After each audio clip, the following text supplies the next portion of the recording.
बऱ्याच दिवसांनंतर सोलापूरमध्ये आलोय। आजपर्यंत ज्या ज्या वेळेला आलो त्या वेळेला मी कोणासाठी आलो तो तुम्हाला माहिती आहे, आणि आज जे आलो ते त्यांना गाडा म्हणून सांगायला आलेलो आहे। शिंदे साहेब, आपण बाळासाहेबांची आठवण काढली आणि तुम्हालाही कल्पना असेल की सुशील कुमारजी आणि आपले बाळासाहेब हे अतिशय जवळचे मित्र। या दोघांनी एक पथ्य जरूर पाळलं की राजकारण आणि आपली मैत्री यांची भेसळ नाही होऊ दिली। जी मतभिन्नता होती ती बाळासाहेबांनी पण आणि सुशील कुमारजींनी पण न लपवता सगळ्यांसमोर मांडली आणि मैत्री पण जपली। हल्ली कोणाला मित्र म्हणायचं पाठ सांभाळावी लागते, कारण हल्लीचे मित्र हे सगळे पाठीत वार करणारे आहेत। तुमच्याकडे भाकड जनता पक्षाचे नेते येऊन गेले, बरोबर आहे ना? कारण शिवसेना प्रमुख त्यांना काय म्हणायचे? कमळाबाई। आणि कमळाबाईचे एक नेते नरेंद्र मोदीजी येऊन गेले। सध्या सगळीकडे फिरतायत, महाराष्ट्रभर फिरतायत, देशभर फिरतायत आणि लोकांच्या कोपऱ्याला गुळ लावण्याचं काम जोरात चालू आहे। 14 सालापासून कोपऱ्याला गुळ लावतायत। आता कोपऱ्याला गुळ कसा लागल्यानंतर काय होतं? धड चाटतं पण येत नाही आणि गुळ म्हटलं ती काढता पण येत नाही। 14 ला लावला होता 19चा गुळ, 19 ला लावला 24चा, आता डायरेक्ट 2047। आज ते जे काय बोलले त्यांच्याबद्दल मी बोलणार आहेच। नाही, नकली सेना बोलल्यानंतर मी काय सोडतोय असं वाटलं काय त्यांना? पण उद्या मोदीजी धाराशिवला येत आहेत, म्हणजे त्यांच्या लेखी उस्मानाबाद, कारण अजूनही आपण नामांतर केलं, त्यांनी नाही केलं। पण मोदीजी उद्या तुम्ही धाराशिवला येत आहे। एक तर माझी जाहीर मागणी आहे की तुम्ही जसं समुद्राच्या तळाशी जाऊन एक नाटक करून आला होतात, द्वारका द्वारका म्हणून, आम्ही जय श्रीराम म्हणतो, आम्ही जय श्रीकृष्ण बोलतो, आम्ही बजरंग बली की जय बोलतो, पण उद्या धाराशिवला येत आहे तर माझ्या भवानी मातेच्या मंदिरात दर्शन घेऊन या। आणि मोदीजी, तुम्ही धाराशिवला येतच आहात, आजपर्यंत कधी तुम्ही भवानी मातेचं दर्शन घेतलं नाही, निदान उद्या तुमच्या भाषणाची सुरुवात करताना माझ्या भवानी मातेचं जे काही तुमच्याकडे लिहून दिलेलं असेल, तुमच्या भाषण लिहिणाऱ्यांनी, ते कौतुक तरी करा। तुळजा भवानीचे आशीर्वाद घेऊन असं काहीतरी बोला। आणि जर तुम्ही बोलला नाहीत तर तुमच्या मनात माझ्या महाराष्ट्राबद्दल आणि माझ्या भवानी मातेबद्दल आकस आहे असं संपूर्ण महाराष्ट्र समजेल। आणि जर तुम्ही बोललात तर तुमचा नोकर जो निवडणूक आयोग बसलेला आहे त्याला म्हणा, माझ्या शिवसेनेचं जे मी मशाल गीत केलं त्याच्यात जय भवानी जय शिवाजी, त्यातल्या जय भवानीला तो आक्षेप घेतलाय, त्याला म्हणा घरगड्या तू तो आक्षेप बाजूला काढ। आणि जर गुन्हा दाखल होणार असेल तर उद्धव ठाकरेंबरोबर नरेंद्र मोदींवरती सुद्धा गुन्हा दाखल झाला पाहिजे। एक तर उद्या तुम्ही जय भवानी बोला, नाहीतर नका बोलू। महाराष्ट्र वाट बघतोय, महाराष्ट्र वाट बघतोय। हे सगळीकडे त्यांचे जे काही चालले थोतांड, आज परत एकदा ते आपल्या शिवसेनेला, ज्या शिवसेनेने आज या सगळ्या माझ्या भगव्या टोप्या नाही आहेत, ह्या मशाली आहेत पेटलेल्या, या मशाली पेटल्या आहेत। आणि कालपर्यंत तुम्ही आमचं प्रेम अनुभवलत, आता मशालीची धग काय असते ते बघा। या मशालीच्या धगेमध्ये तुमचं कमळ नुसतं मळ राहिलाय, ते कसं कोमेजतं ते बघा। आणि तुम्ही कोण आम्हाला सर्टिफिकेट देणार आहे? अहो, जेव्हा शिवसेनेचा जन्म झाला 66 साली, शिवसेना प्रमुखांनी भूमिपुत्रांच्या न्याय हक्कासाठी म्हणजे मराठी माणसासाठी आणि मराठी अस्मितेसाठी महाराष्ट्राच्या अस्मितेसाठी शिवसेनेला जन्म दिला, तेव्हा मोदीजी एक तर तुम्ही कुठेतरी हिमालयात असाल किंवा कुठल्या तरी रेल्वे स्टेशनवर असाल. नाही, नक्की तुमचं काहीच कळत नाही आम्हाला.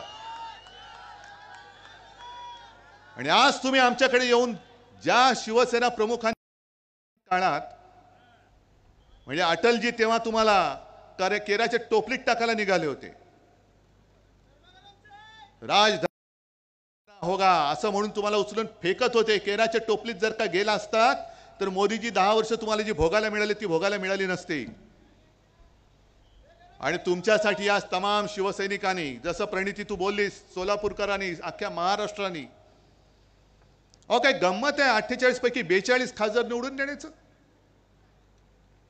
पण शिवसेना बरोबर होती म्हणून तुम्ही त्या तख्तावरती बसला. आता शिवसेना तुमच्या सोबत नाही, त्या तख्तापर्यंत तुम्ही पोहोचू शकत नाही, पोहोचू देणार नाही.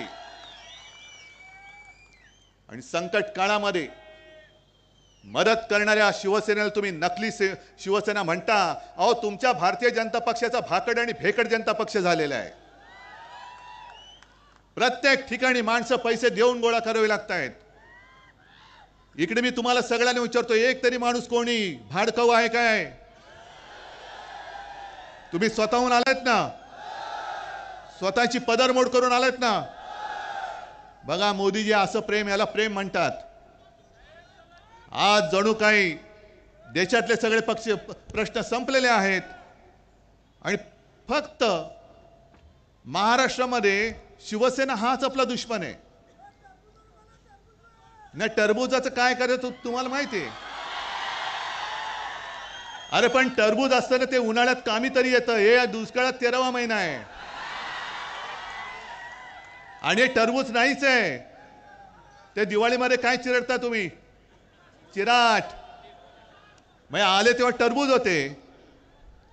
आता पाव उपमुख्यमंत्री झालेत की नाही चिराट? मग होता केवढा, झाला केवढा. पण असं हे सगळीकडे जे यांचं चाललेलं आहे थापेबाजीचं. अहो मोदीजी,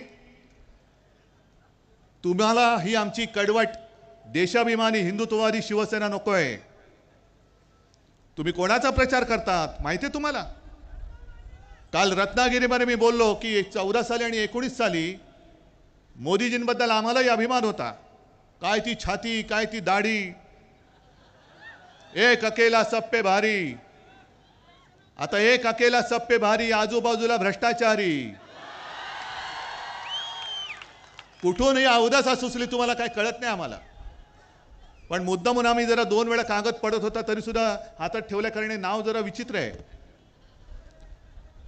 आमच्यासारखे कडवट शिवसैनिक जे देशासाठी, सुशील कुमारजी तुम्ही जे बोललात ना, सर्व धर्म समभाव, शिवसेना प्रमुखांनी प्रत्येक वेळेला सांगितलं की आमचं हिंदुत्व आहे, आमचं राष्ट्रीयत्व आहे. जो या देशाला आपला मानतो तो आमचा आहे. आणि अशी यांना शिवसेना नकोय. ही यांना नकली शिवसेना वाटते.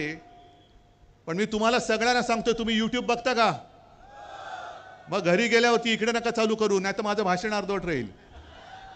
घरी गेल्यानंतर मुद्दामून ते रवीश कुमार म्हणून आहेत पत्रकार, त्यांनी आज एक व्हिडिओ टाकलेला आहे, भारत का सबसे बड़ा सेक्स स्कॅन्डल. बाजूच्या राज्यातला एक काय त्याचं नाव, प्रज्वल रेवन्ना, मला असं वाटतं देवेगौडांचा नातू, माहिती आहे ना. आणि त्याचे कितीतरी असे पाहून ते व्हिडिओ बाहेर आलेत. आणि मोदीजी स्टेजवरनं त्यांना सांगतायत की या प्रज्वलला मत दिलं म्हणजे माझे हात बळकट होतील. हे असे तुमचे कळकट हाताचे बळकट हात, हे अशी माणसं तुम्हाला पाहिजेत. ही संस्कृती तुम्ही जपलीत. अरे अटलजींचा आत्मा तिकडे रडत असेल ढसाढसा की कोणाच्या नाकर्त्याच्या हातामध्ये आज भारतीय जनता पक्ष आहे. बरं, ही घराणेशाही त्यांना चालते. जे सेक्स स्कॅन्डल करतात मोदीजी, त्यांची घराणेशाही तुम्हाला चालते, त्यांना तुम्ही पाठिंबा देता, व्यासपीठावर घेऊन मिठ्या मारता, काय त्यांचा प्रचार तुम्ही करता. पण शिवसेना प्रमुखांची घराणेशाही ती नाही चालत तुम्हाला. अहो आमची घराणेशाही जनता बघेल. आणि मी अनेकदा त्यांना आव्हान दिले, आज सुद्धा तुमच्या साक्षीने देतो, सोलापूरच्या साक्षीने देतो. मला अभिमान आहे माझ्या आई वडिलांचा. आणि मोदीजी, मी माझ्या 7 पिढ्यांचा पूर्ण इतिहास मांडायला तयार आहे. तुम्ही तुमच्या 7 पिढ्यांचा मांडा आणि जनतेला ठरवू द्या कोणती घराणेशाही पाहिजे ती. माझी तयारी आहे, चला होऊन जाऊ द्या. आज सुद्धा ते आले, कारण आता लोकांच्या मनामध्ये एक शंका, ही शंका नाहीये, हे सत्य आहे. कारण त्यांची जी 10 वर्षातली कारकीर्द बघितली, तर ती कारकीर्द बघितल्यानंतर 10 वर्ष त्यांनी जे काही केलं, आणि ते म्हणतात हा तो ट्रेलर होता, चित्रपट अजून बाकी आहे. या ट्रेलरमध्ये त्यांनी शिवसेना चोरली, गद्दारांच्या हातामध्ये दिली, हा ट्रेलर होता. म्हणजे इकडे या सभेत शेतकरी कोण आलेत का रे? आलेत ना. आता पुढचा ट्रेलर हा आमचा झाला, आता पुढचा चित्रपट तुमचा नाही झाला तर? म्हणजे जसं माझ्या शिवसेनेच्या 7/12वरती गद्दारांचं नाव लिहिलं, तसं तुमच्या 7/12वरती यांच्या सुटाबुटातल्या मित्रांचं नाव लिहिलं तर तुम्ही जाणार कुठे? आहे एक तरी यंत्रणा तुमच्या हातात राहील, तुमच्या पाठीशी राहील. आणि घटना बदलण्याचं जे काही यांचं स्वप्न आहे, म्हणून ह्यांना 400 पार करायचे होते. पण अश्वमेधाचा घोडा नव्हता यांचा, अश्वमेधाचं खेचर होतं, ते आडलेलं आहे आता. अरे अश्वमेधाला सुद्धा घोडा लागतो रुबाबदार, हे खेचर आहेत. गाढव म्हणा, काही म्हणा. आणि त्यांचं ओझं जे वाहतात त्यांना वाटतं तो घोडा आहे. आणि यांना घटना का बदलायची? यांना घटना का बदलायची? कारण यांच्या मनामध्ये महाराष्ट्राबद्दल जो आकस आहे, म्हणून त्यांनी महाराष्ट्राची अस्मिता जपणारी शिवसेना संपवण्याचा नीच डाव करण्याचा प्रयत्न केला. जय भवानी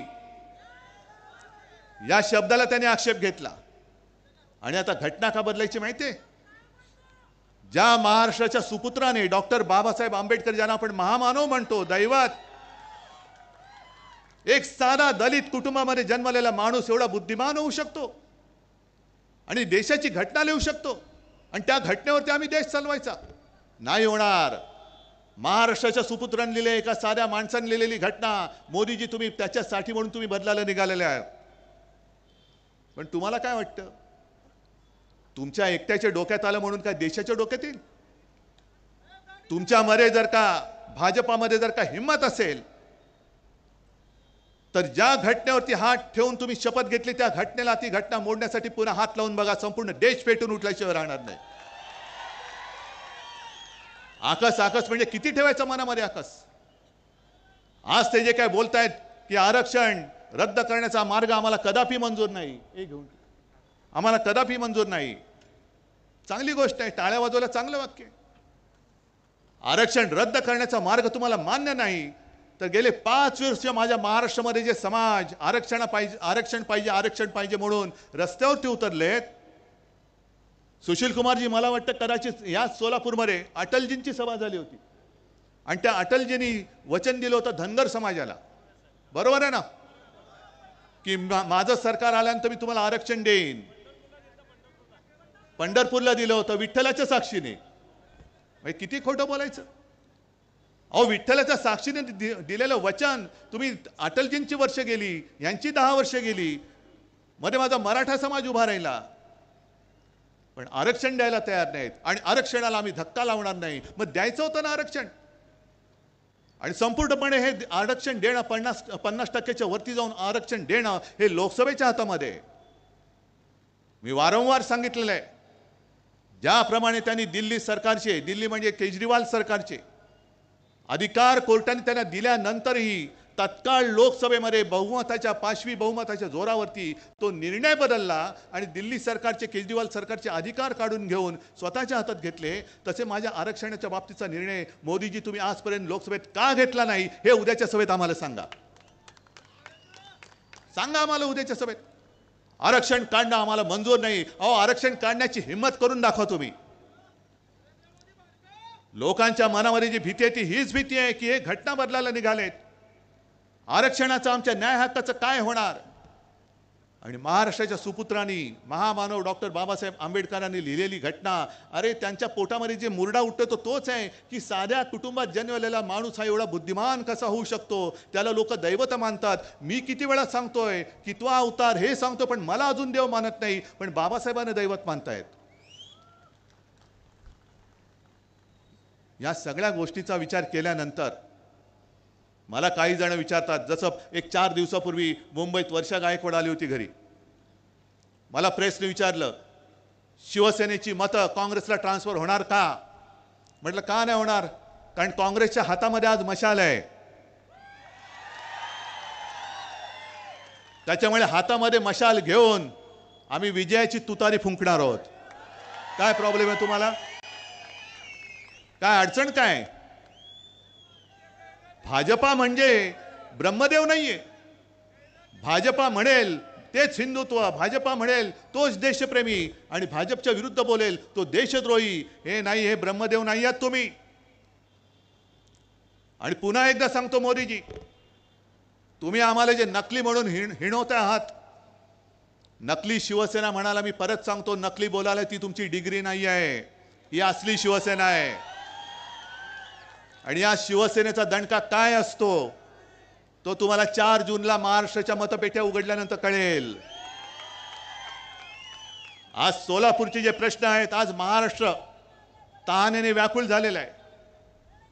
सोलापूरचे प्रश्न आहेत, पाण्याचा प्रश्न आहे. प्रणिती, तू सगळं व्यवस्थित सांगितलेलं आहेस. म्हणजे मी मुख्यमंत्री म्हणून जेव्हा प्रणिती बोलायची सभागृहात, ते मी ऐकलेलं आहे.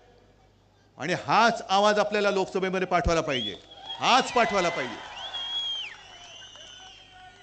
आणि या भाकड जनता पक्षाची जी नीती आहे, वापरा आणि फेकून द्या, वापरा आणि फेकून द्या.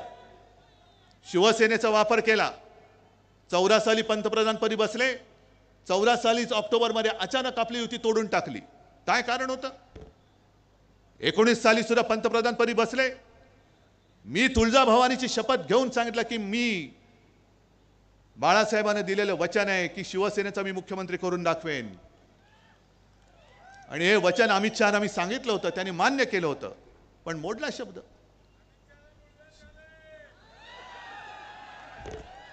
जाऊ दे बाबा, दवाखाना कुठे असेल तर तुम्हीच दाखवा. पण त्यांनी शब्द मोडला. म्हणजे वापरायचं आणि फेकून द्यायचं. आता मला सांगा, गेल्या वेळेला आपल्या इथले खासदार कोण होते हो, ज्यांच्या प्रचारासाठी शिवसैनिक सुद्धा आले होते? कोण होते स्वामी? आता कुठे आहेत? गेल्या वेळेला का दिले होते? कारण त्यांच्या भक्तांची मतं पाहिजेत, बरोबर ना? आता त्या भक्तांना विचारा, हे अंधभक्त भाजपचे एवढे मातलेत की गेल्या वेळेला तुमचा वापर केला आणि दिला फेकून. बरं, प्रमाणपत्राचा जर का प्रश्न असेल तर अमरावतीमधला प्रमाणपत्राचा प्रश्न कसा सोडवलात? कसा तुम्ही स्वामींचा का नाही सोडवलात? अरे स्वामी होते ना, स्वामी आहेत ना, हिंदुत्ववादी आहेत ना, मग सोडवायचा होता ना प्रश्न, का नाही सोडवलात तुम्ही? पण वापरा आणि फेकून द्या. त्या स्वामींना सुद्धा कळलं असेल की काय अघोर पाप माझ्याकडनं घडलेलं आहे. आणि स्वामीजी, तुम्हाला मी जाहीर सांगतोय, आता तुम्ही तुमच्या शक्तीने याने शाप देऊन टाका. द्या शाप यांना. 300 जागा मिळाल्यानंतर सुद्धा त्यांनी 370 कलम जरूर दूर केला. आम्ही पाठिंबा दिला. काश्मीरचा 370 कलम दूर केलं, शिवसेनेने पाठिंबा दिला, उघड पाठिंबा दिला.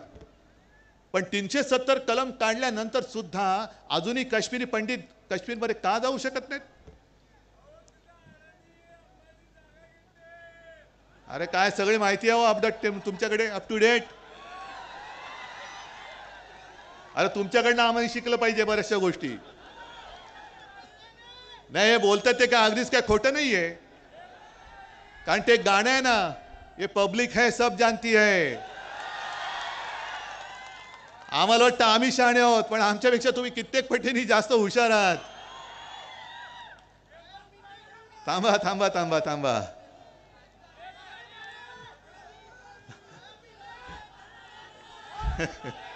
तुम्ही असं मध्ये बोललात तर मला पण हसायला येतं मग. बरं ठीक आहे, तुम्हाला मगाशी तुम्ही कोणावरती बोललात?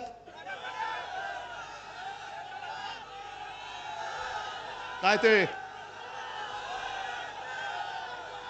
तरबूज म्हणजे कोण?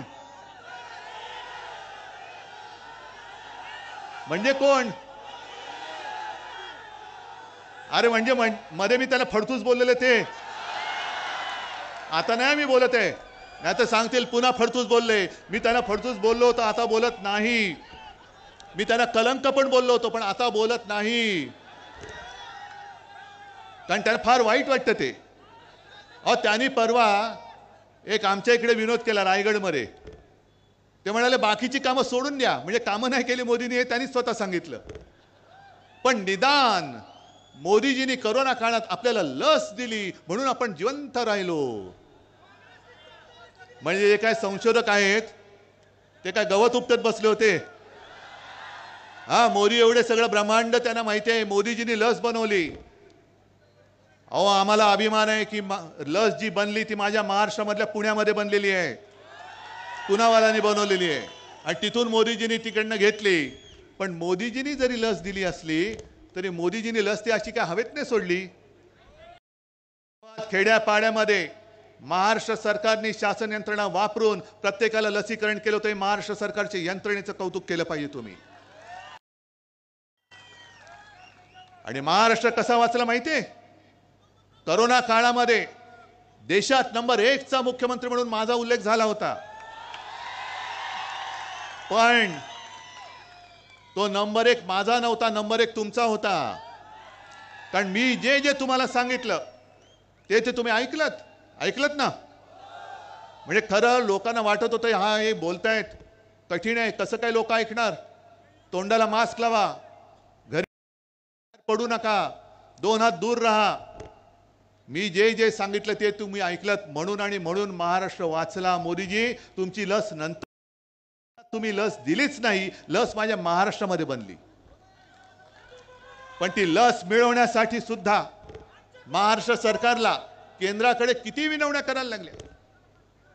आधी लोकांना जमवायचं, जमवल्यानंतर लक्षात यायचं की अमुक एका केंद्रावरती एवढी लोक आलेत पण तेवढा लसचा पुरवठाच होत नाहीये. मग केंद्राला सांगितलं, केंद्र सांगायचं थांबा जरा, आधी आम्हाला इकडे देऊ द्या, आधी आम्हाला तिकडे देऊ द्या.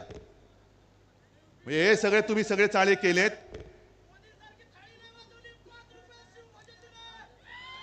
सगळं माहिती आहे तुम्हाला. बरं जाऊ दे, करोनाचा विषय तुम्हाला माहिती आहे. मला सांगा 10 वर्षामध्ये खरंच प्रामाणिकपणे हात वर करून सांगायचं किती जणांच्या खात्यात 15 लाख रुपये आलेत? एकाने तरी हात वर करून सांगायचं. आलेत? नाही आले. कोण देणार होतं बोलले? मोदी. आणि भाजपच्या खात्यात किती आले? निवडणूक रोख्यातून किती आले? मोजायच्या पलीकडे आहेत. 8-10 हजार कोटी.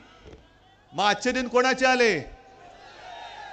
आणि पुन्हा आणखीन देणार परत त्यांना मत. आता आणखीन एक गोष्ट सांगतो.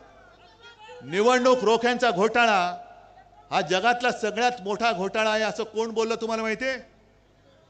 निर्मला सीतारामन ज्या अर्थमंत्री होत्या त्यांचे पती प्रभाकर, परकला प्रभाकर, त्यांनी सांगितलं की निवडणूक रोखे हा जगातला सगळ्यात मोठा घोटाळा आहे आणि त्यांनीच त्याला नाव दिलंय मोदी गेट. मोदीजी तुमच्या मंत्र्यांचे पती बोलतायत, आता पाठवा ना ईडी त्यांच्याकडे, पाठवा ना त्यांना तुरुंगामध्ये. आणि त्याच्या पलीकडे जाऊन सांगतो, जर कोर्टाने हा घोटाळा उघड केला नसता आणखीन 10,000 कोटीचे रोखे छापून तयार ठेवले होते, आणखीन देश लुटायला यांनी तयार ठेवला होता. कोरोना काळामध्ये पीएम केअर फंडाच्या नावाने जो लाखो करोड रुपयांचा घोटाळा केला तो वेगळाच आहे, तो वेगळाच आहे, त्याच्याबद्दल कोणी विचारायचं नाही. हा म्हणे प्रायव्हेट फंड आहे. प्रायव्हेट म्हणजे काय? पीएम म्हणजे कोण? आणि उद्या पंतप्रधान मोदी नसणार आहेत, मग तो फंड कोणाकडे जाणार आहे? आणि प्रणिती तू जे काय बोललीस की इथल्या शहरातल्या लोकांना सुद्धा इन्कम टॅक्स, सीबीआय, एक 4 जून पर्यंत थांबा, हे सगळ्यांचं आपल्या हातामध्ये येणार आहे. 4 जून पर्यंत थांबा. आणि हातात येणारे नाही, तुम्ही सांगायला पाहिजे की आम्ही हातात घेणार आहोत. जर मी तुम्हाला आज सांगितलं की कधीतरी या भारतीय जनता पक्षाचे फक्त जे 2 खासदार होते, कोणाला तरी स्वप्नात वाटलं होतं 300 खासदार येतील, 300 खासदार येतील वाटलं होतं? मग 2चे 300 होऊ शकतात. हे कोणी केले? तुम्ही, आम्ही आणि जनतेने केले. मग जे 2चे 300 करू शकतात ते 300चे पुन्हा 2 नाही करू शकत. आणि 2 खासदार तर आलेच पाहिजेत. 2 खासदार तर आलेच पाहिजेत. कोण 2? हे जे 2 फिरतायत दादागिरी करत, हेच 2 आले पाहिजेत. आणि त्यांच्यासमोर सुशील कुमारजी संपूर्ण आपलं इंडिया आघाडीचं सरकार बसलं पाहिजे. तमाम जे काय खासदार असतील, काय असतील 500 550, त्यातले 2 वजा करा आणि बाकी संपूर्ण इंडिया आघाडीचे खासदार आले पाहिजेत. पण आजपर्यंत आम्हाला असं जे वाटत होतं की देशाला जर का मजबूत करायचं असेल तर एका हाती सरकार पाहिजे. पण एका हाती सरकार दिल्यानंतर आज जो काय अनुभव येतोय, आता एका पक्षाचं सरकार चालणार नाही, एका व्यक्तीचं तर मुळीच चालणार नाही. कारण एका व्यक्तीच्या हातामध्ये जर का सगळा देश दिला तर आजच जो हुकुमशाह बनलाय तो उद्या जुलमी हुकुमशाह होईल. तुम्ही आमच्यावरती जे टीका करता की इंडिया आघाडीचे जे चाललंय की दरवर्षी पंतप्रधान बदलायचा, अहो दरवर्षी पंतप्रधान बदलायचा हे तुम्हाला कोणी सांगितलं? बरं, बदलायचे की नाही बदलायचे ते आम्ही ठरवू ना. पण पुढची 50 वर्ष मीच एकटा पंतप्रधान पाहिजे, मैं और मेरा परिवार, म्हणजे मी आणि माझी खुर्ची, बाकी कोणीच परिवारामध्ये नाही. ही एकाधिकारशाही आम्ही या देशात चालू देणार नाही, अजिबात चालू देणार नाही. आणि आम्हाला देशामध्ये सरकार पाहिजे, होय मजबूत सरकार पाहिजे.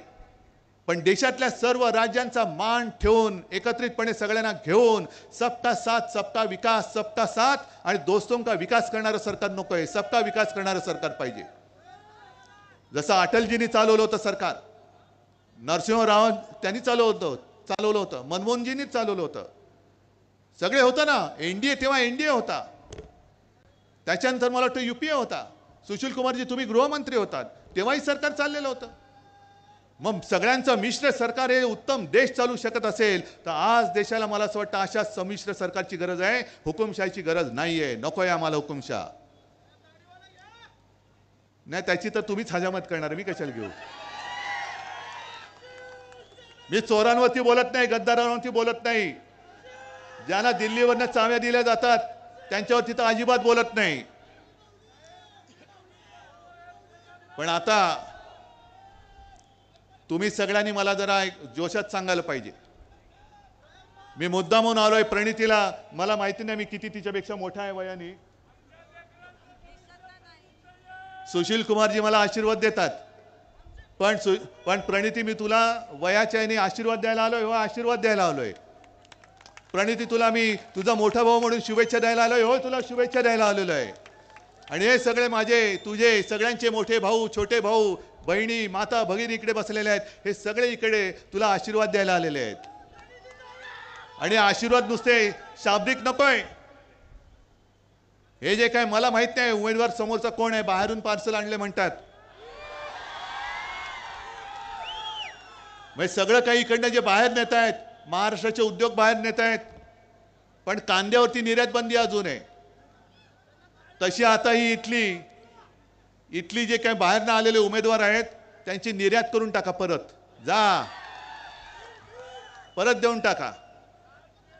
त्याच्यानंतर जे बाहेरची पार्सल जी येत आहेत इकडे ना, त्यांना सांगा इकडे सोलापूरकर समर्थ आहेत, सोलापूरचा जो माणूस आहे तो अस्सल सोलापूरकरालाच यावेळेला निवडून देणार.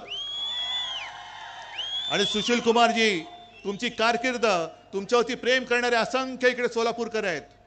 आडाम मास्तर इकडे आलेले आहेत. मला आत्ता मगाशी भैया देशमुख भेटले, ते सुद्धा पाठिंबा द्यायला आलेले आहेत. सगळेच सोबत आलेले आहेत. राष्ट्रवादी आहे, आप आहे, सगळेजण एकत्र आल्यानंतर मला प्रणितीचा विजय नुसता साधा सुद्धा नकोय. तुम्ही मला हात वर करून सांगायला पाहिजे की समोरच्याचं डिपॉझिट जप्त करून आम्ही प्रणितीला विजय करून देणार. आहे ठरलं सगळ्यांचं? नक्की. मग विजयाच्या सभेला येऊ. चला, माझं वचन आहे, विजय झाल्यानंतर सुद्धा मी तुमच्या दर्शनाला आल्याशिवाय राहणार नाही. पण तत्पूर्वी प्रणितीला विक्रमी मताधिक्याने निवडून द्यायचं काम, ते पुण्य काम तुम्ही कराल ही खात्री बाळगतो आणि आपली रजा घेतो. जय हिंद, जय महाराष्ट्र.